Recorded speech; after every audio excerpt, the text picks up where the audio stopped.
তো নমস্কার বন্ধুরা, ওয়েলকাম টু ইউনিক স্পোর্টস। আমরা একটা নতুন ভিডিও নিয়ে চলে এসেছি। তো বন্ধুরা, আজকের ভিডিওটা বেশ ইন্টারেস্টিং হতে চলেছে, তো পুরোটা দেখার অনুরোধ রইল। তো বন্ধুরা, সবার প্রথমে তোমাদের জানিয়ে রাখি যে আজ সন্ধ্যা 7:30 থেকে আইএসএলের প্রথম ম্যাচ হতে চলেছে। আর সেই ম্যাচটা খুবই জমজমাট একটা ম্যাচ হবে। মোহনবাগানের সাথে মুম্বাইয়ের ম্যাচ রয়েছে। সো তোমরা কমেন্টে জানাতে ভুলো না সেই ম্যাচটা কারা জিততে পারে। তো এবারে আসল বিষয়টা নিয়ে আসি। তো বন্ধুরা, আবারও শুরু হলো আনোয়ার সাগা। বিষয়টা হচ্ছে যে আনোয়ার আলীর যেই কেসটা চলছিল, মানে যেই গন্ডগোলটা চলছিল আর কি, সেটা নিয়ে 2 মাস পরে পিএসসির তরফ থেকে রায় বেরিয়েছিল। আর পিএসসির রায় ছিল যে আনোয়ার আলীর 4 মাসের ব্যান, ইস্ট বেঙ্গল আর দিল্লি এফসির 2টো ট্রান্সফার উইন্ডো ব্যান এবং মোহনবাগানকে 12.90 কোটি টাকা ক্ষতিপূরণ দিতে হবে। তো এইরকমই একটা পিএসসির তরফ থেকে রায় প্রকাশ করা হয়েছিল। তো বন্ধুরা, ইস্ট বেঙ্গল এত কিছু ব্যান বা এত টাকা ক্ষতিপূরণ সেই সবের কারণ জানতে চেয়েছিল, কিন্তু পিএসসি কোনো কারণ দেয়নি। পিএসসি শুধু বলে দিয়েছিল যে ব্যান বা এত টাকা ক্ষতিপূরণ দিতে হবে। আর বন্ধুরা, ইস্ট বেঙ্গল সেই কারণ জানার জন্যই দিল্লি হাইকোর্টে বিষয়টা নিয়ে আবেদন জানায়। আর যেটা ইস্ট বেঙ্গল কেন, যে কোনো টিমই করবে, কারণ তাদের একটা ভবিষ্যৎ রয়েছে। তো সেই বিষয় নিয়ে আজকে দিল্লি হাইকোর্ট রায় জানায়। তো বন্ধুরা, আজকে 2 দফায় শুনানি হয়। তো প্রথম দফায় যেই শুনানিটা হয়, তো বন্ধুরা প্রথম হাফের শুনানিতে হাইকোর্ট পিএসসির যেই বক্তব্য ছিল বা পিএসসির যেই রায় ছিল সেই রায়টাকে পুরোপুরি খারিজ করে দেয়। তার মূল কারণটা হচ্ছে পিএসসি কোনোভাবেই কোনো কিছু লিখিত দেয়নি, তারা জাস্ট মুখে বলেছিল। আর মুখের কথায় তো কোনো কাজ হয় না। তাছাড়াও পিএসসি তেমন কোনো কারণও দেখায়নি। তো সেই জন্যে দিল্লি হাইকোর্ট পিএসসির যেই রায় ছিল, অর্থাৎ আনোয়ার আলীর 4 মাসের ব্যান, ইস্ট বেঙ্গলের 2টো ট্রান্সফার উইন্ডো ব্যান, দিল্লির 2টো ট্রান্সফার উইন্ডো ব্যান এবং মোহনবাগানকে 12.90 কোটি টাকা ক্ষতিপূরণ, সেইগুলোকে আজকে খারিজ করে দেয় দিল্লি হাইকোর্ট। এবং বন্ধুরা, যেহেতু এই কেসটা পুরোপুরি বাতিল করে দেয়, পিএসসি যেই রায়টা দিয়েছিল সেই রায়টা পুরোপুরি বাতিল করে দেয় হাইকোর্ট। এবং তারপরে হাইকোর্ট জানায় যে পিএসসিকে আবারও একবার আনোয়ারের কেসটা নিয়ে বসতে হবে, কারণ আর লিখিতভাবে কেসটাকে সলভ করে সকলের কাছে জানাতে হবে। কিন্তু বন্ধুরা, দ্বিতীয় শুনানিতে টুইস্ট আসে। আর সেই টুইস্টটা হলো যে আনোয়ার আলীকে মোহনবাগান দল যেই এনওসিটা দিয়েছিল, যার ফলে আনোয়ার আলী মোহনবাগান ছেড়ে অন্য দলে খেলতে পারবে, সেই এনওসিটাই ক্যান্সেল করে দেয় হাইকোর্ট। এবং হাইকোর্টের তরফ থেকে জানানো হয় যে আনোয়ার আলী এই মুহূর্তে ইস্ট বেঙ্গলেরও প্লেয়ার নয়। তো বন্ধুরা, তাদের মূল বক্তব্য হচ্ছে যেহেতু তারা পিএসসির পুরো রায়টাকেই খারিজ করে দিয়েছে, অর্থাৎ বাতিল করে দিয়েছে, সেহেতু আনোয়ারের বিষয়টাকেও প্রথম থেকেই দেখতে হবে আবারও।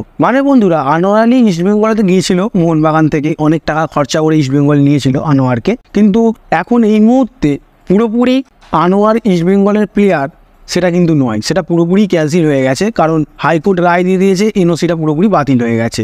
এবং এই বিষয়টা নিয়ে কালকেও হাইকোর্টে একটা রায় বেরোনোর কথা রয়েছে, আর কালকেই পুরোপুরি কনফার্ম আপডেটটা জানা যাবে। আর বন্ধুরা, আজকেরটাও কিন্তু পুরোপুরি কনফার্মই আপডেট। এবার কালকে হয়তো পরবর্তী কী স্টেপ নেওয়া যেতে পারে বা পরবর্তী কী স্টেপ হতে পারে সেই বিষয়েই জানাবে হাইকোর্ট। কিন্তু বন্ধুরা, আবারও একটা বড় বিষয় উঠে আসছে যে মোহনবাগান দল নাকি আবারও আনোয়ার আলীকে ইমেল করে জানিয়েছে তাদের দলে ফিরে আসার জন্য।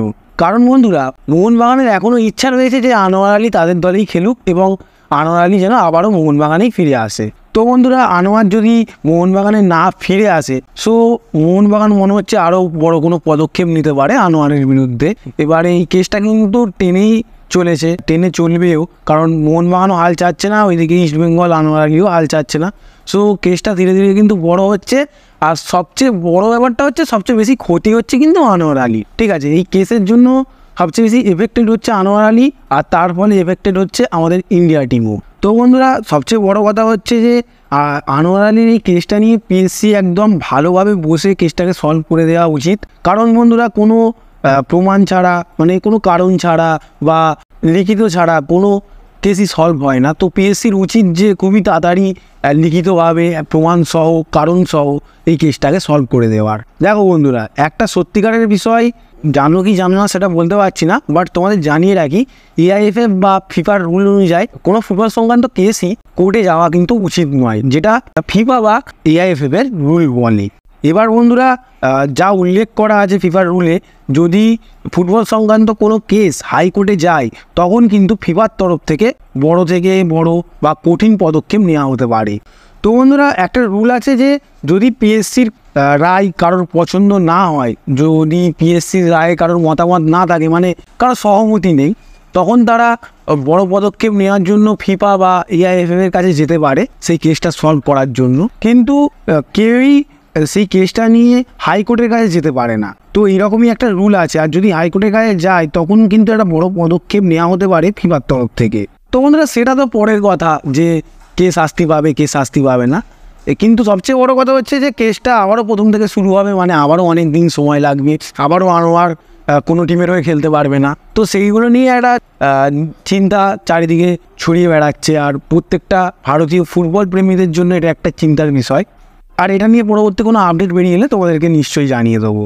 তো বন্ধুরা আজকের এই ভিডিওটা এতটুকুই, ভালো লাগলে লাইক করো।